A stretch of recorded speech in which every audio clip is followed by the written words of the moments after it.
Abusia mwako abadeba Island Media Ghana. Senende di ka meso so be subscribe no like na wo comment no so ato ho ede amame. Enche 7th July Monday ya ana Akwatia MP eyo owura Mr. Kumi efiri mu ya wo MPP amanyokuo ni mu waye sitting member of parliament awo free ma ayare hosema ewo makonkron Ghana mu obia ekabine ne na Ivan Kyei ene ni kopie mu ewo Onua TV na waka ensem bebre afa ni wuo no ho kwan nam so a owu ye ene niema nam so a ama ye papa yi entumi an survivor ene a young man wotwa nani ede ahweban yankohwe ni enkotie ensem a wode tu dwan ye ba ya beto ebo ase nyenso ya paapem na ya kan ya adwene ye first Lydia Hassan Ikunu first Ajako Ibadan Ajako. These are young vibrant guys in a free NPP within less than 10 years. I mean, what does this mean for our democracy, any NPP party? Yeah, I think it's sad. A young man of this stature, all of a sudden, pass on in the manner that we saw, because a man for say Omuhuno on the weekends now. Sure. But maybe because of the background I come from, very often I disagree with people. So we did you are sick, and then you should accept that. And there is nowhere actually say just away and send away. Yes, or if you hospital, you understand some of these things. And never be actually say just away and send away. So some of these things is quite unfortunate, but I think we only say family in this difficult time, more a baby to me, I teach you more na it's sad, but obeying. But JB, I think that it's also a wake up call for Yenina, because you see, and yet in the case, but with weekend we are KKD, the legendary KKD. Sunday me some your friends saying rat type be a mechanic. I was very, very sad. A doctor, I was Wokumas, similar thing. Yes, I read that story. Yes, this is a person I render care to people. On your cardiac, your friend saying, yes, just like we are cardiac, we are now he needed your friend say catalog, catheterization. Sometimes, say I did any thrombosis, a blockade, black vessels, never blood into me. So they needed to do your friend say angioplasty, and a stent, sabaya, obey me unlocking the flu, and I say bypass, blood at me a flow. The whole of Kumasi, they couldn't assess that particular thing there. And these are some of the things that over the years, it is very, very important for us as people. You need to be making sure that your health infrastructure, and how many times I'm one discuss it at the hospital? Oh. You know, and see, your friend is saying, John Kuma, or Yari Kumasio. He could have assessed that facility because a modern facility, but I brought by a binder Hunyan Sasa, no Kafaria, at a Japan. Yet the network came, Echinu Kumasa crack one year pinchem, so whom small hospital and obey we and American you can be rich with me we are sick and every ever torn hospital crown who knew Mita Kando, send no free ni chrome baby and neighbor. Okay. Obey accident, I will cry so. He ended up at Cover. Yeah, Nana walking. Your friend is saying, former vice president of this country, no Jim. How could see Misata? Some of these cardiac ways. So I think a wake up call. Men never being Gazana or passport and a military bridge. Young Kuma dear told not all the plane no crowd will know who our fraco. Because health in it me too anytime be this is the reason why some of us were saying say Sika yade yasa Cathedral and Semunu na safonum. These monies could have done some of these things. How on earth and will be doctor or no render the service saving life and as for even such a situation is avoidable. And yes, be a idea kuno onya that particular your friend is saying adiana here just to service for him ebia and cannot say na ko postpone ni wo eba ye obi anka ho asem normal one of the many wu ochena ye nim dia beto no. So I think say governance na ye no we should be human centered na ye hu our priorities na ye making sure that some of the things na betimi aboa no ye focus on some of these things. A hospital like Komfanoche, how on earth can you say you don't have catalog ever hospital? And I'm told that most of the facilities don't have. Over Kyei, your friend is saying, covered by yeah, despite donate a huge sum of money at the Maomo, yes, I'm going to call Casa Cassia and a driver or more than the demo. A big issue, say. So the priority, isn't about the welfare of the workers, the welfare of the facility in Nemo Muhia. Now, Musabi live big. No more who say, oh, see you, never you, we never you, that kind of nonsense. That is what we prioritize in this country. So I think, government must make your friend saying put special attention at these facilities. Near making sure management of this private, some of these teaching hospitals now say independent, the my individual. They are still state institutions. We cannot just bequeath this institution to individuals who will sit there and mess things up because it doesn't make sense. Say about and basic things. Who here hospital or winya? Does it make sense? You understand? So our health facilities are ailing. And I've had the benefit of being there. Now, inside, and I don't know crazy one. So, one Kolebu said, "Every hour, chili now take Kolebu, who not deck a crabby, Uko Uramana, who said, your friend is saying, or Sekrab FM." But then, Papa, it was terrible. And 37 is the same thing. But this is the time a man for a developer, your friend say, medical conditions are me say one day go to the surgical ward, knock a breast cancer, will be a amputated one, a one, or go how a tattoo, go and look at what people are going through there.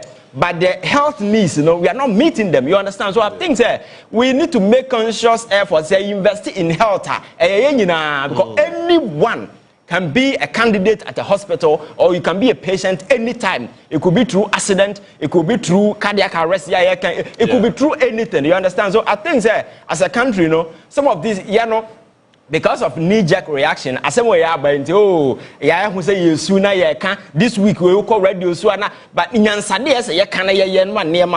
we will not do some of these things. How often do people even do health education on situations like this? Moving up and down, stressing as well, because you see, human nipa so fragile to the stand say any listen be a hanudi one, especially what is involving the heart and so forth, you can die. And this notion say on yarewa I think that we should tone it down. You can die anytime. Right. Just make sure you take precaution. I am for more buying. But me first akwenya isu na me nwoshe minu na Kwame Jan. So yako. Eno ani papa free mu. And it's so hard and so sad and say I think I spoke with him on Sunday. Was it Saturday or Sunday? Yeah. Adechi ya enra. Ena Oma Minyan and TSN Papa Free. Nana Kwame Jan, Mayako. Nana? JB, yes. Because Oshe and Eskumi, after 2024 election, back and forth, they had dream. Said, Nanu, Odin Kunim. Yeah, Janka Oba Benya Nijie. Yeah. And the parliament, because back and forth. I can't remember, for you, the High Court, my ruling, contempt, sure. And that they know parliament. They do say cameras in na esinuso. The who answer ruling the buy and near you, who say what fat nay, the tablets and any phones, not just say, what sorry, I wear the all. And then they saw parliament. January 7 January early in the morning, mid morning, almost very in. Also, not tension, pressure, power, so because now Speaker the Kyei Akasa said, sir, after a friend is electoral commission declaration, if you want a police depot, no, a friends a collection center, any a year declaration, where we need declare into your day, any BCH or Accra depot, police depot say, your baba be a declaration. It was not Speaker the Kyei Akasa said there are some MPs be on more, and yet they are swearing in or be more matiki parts. It told me say, well, remono. Not tension, it's a baby a bit miss. And yeah, my Charles and Besha say, on walk or more out. Into 2 million now, not to say, pressure one so far. Fortunately for him, he knew the other day because he near speaker can say, or do you see a very or your NASA declaration, baby bash, but almost now one more my process now go through obey a member of parliament. But and when's one more or cockot no, or cockot no, but anyone no. Yeah, I'm an enemy to just say, Yanko Patons, and if me who's supposed to be altar for MP Center Safwa. Say Sasa. A dear Nasa. Dear Nasa. Well, a dear Nasa. Ako contest. Me will send Crofos to Sasso, after city, Mumedio, Sass. A contest now will be a co. Ubeti me a rini, ubeti me a lusu. And I say, no cocoa see a camino contest. na say results na buy no me bonju so a emra kind of what yes I have the right to contest it me take legal action process bia say me fa so bia na bia fu so bia be me rectify me say me lusu me win no enti say NPP NDC and these two leading political parties no one more reps and now some parliamentary candidates now say constituency one because after me need Kevo on the regional chairman Ekasaya all raising issues about Akwatia de Koya also more candidate candidate na yede LD but the buy any select and you declared them Ernest Kumi and you declared them Ernest Kumi NDC candidate so ni NDC e Eastern region is some the win they have every right to be contested with the court NDC your court na say at the end of the day Supreme Court the ruling about Ernest Kumi to so ye wadwuma na say obi nim de sinse wiem say the innocent kan ye aduane ayedi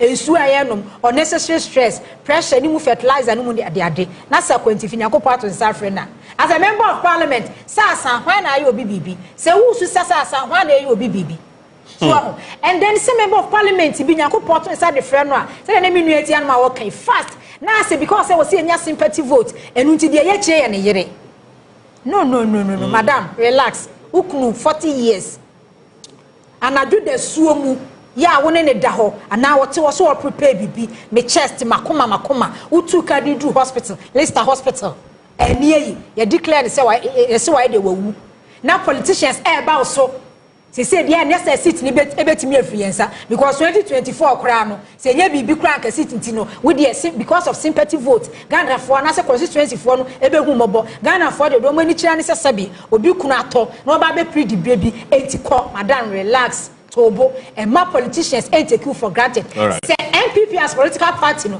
Omu ye wo madwuma year and yes sympathy vote and we our constituency bia and I say we Ghana for. We don't say. Yeah, just the last 4 minutes to wrap up on this discussion afi ya beto aso commercial interview. You be call Faith on your party on your wedding come. But that's no me amini Richard Asare Edro maminche we na no pay. Lucius. So, remember my final comment in the next 1 or 2 minutes. Nafe, ya call it today's program off na ya twas on your watch. Finally, dear Nabeka. Oh, finally, the American, the person, about last topic. He said, MPP for our issue of Ubiawu, Dikan Kyei, Yema. The Akwatia and Asefo. Yeah. This year in the day. I think Phantom is it Phantom Man? MP. The year no more than. I started. And I was so west. In fact, now come the John Kuma year so unity. But etefa so because of backlash. And etefa so.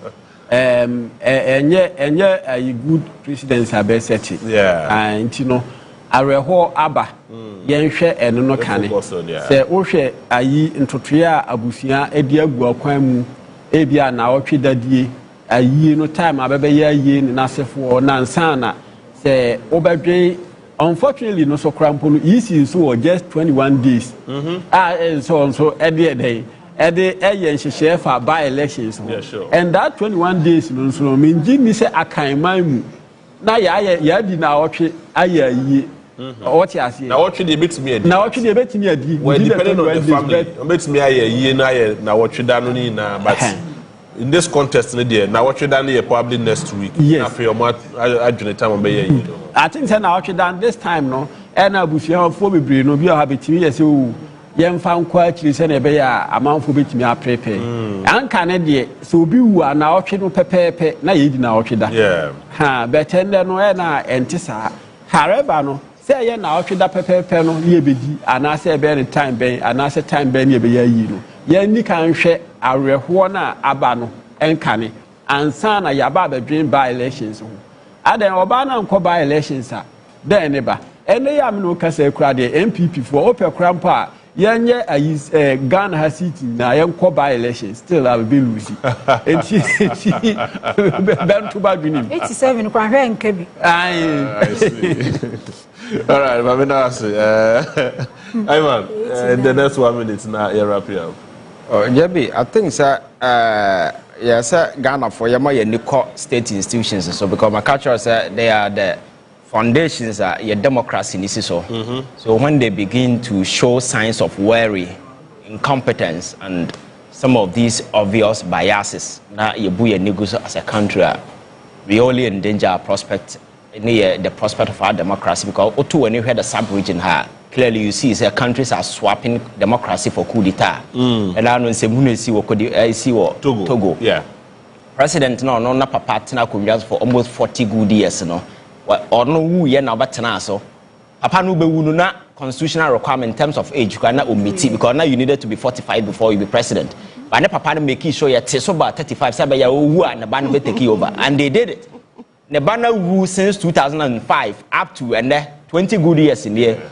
Was the constitution and the why say president na Togo for 2 and what just power na free Togo for some say parliament they have 2 chambers, Senate and House of Representatives. Omo to abayi the your saying president of council of ministers performing all the functions of the president. Sa is the munu way you so and na ECOWAS and other institutions to no mo na egu so na obi kosoro no option to Togo then na ECOWAS will be shouting out there say yeah the army in as for alcohol. I think that you see we must begin to guard against some of these things. Yeah. Because and whether you like it or not, citizens are becoming enlightened, getting involved in politics. First and I say uncle school now when you see and about your one say ukoshi obi o makola market now no what they can politics. I don't nim krabia win. Yeah, that's true. Because people are reading, people are listening. Yeah. So people are becoming increasingly enlightened.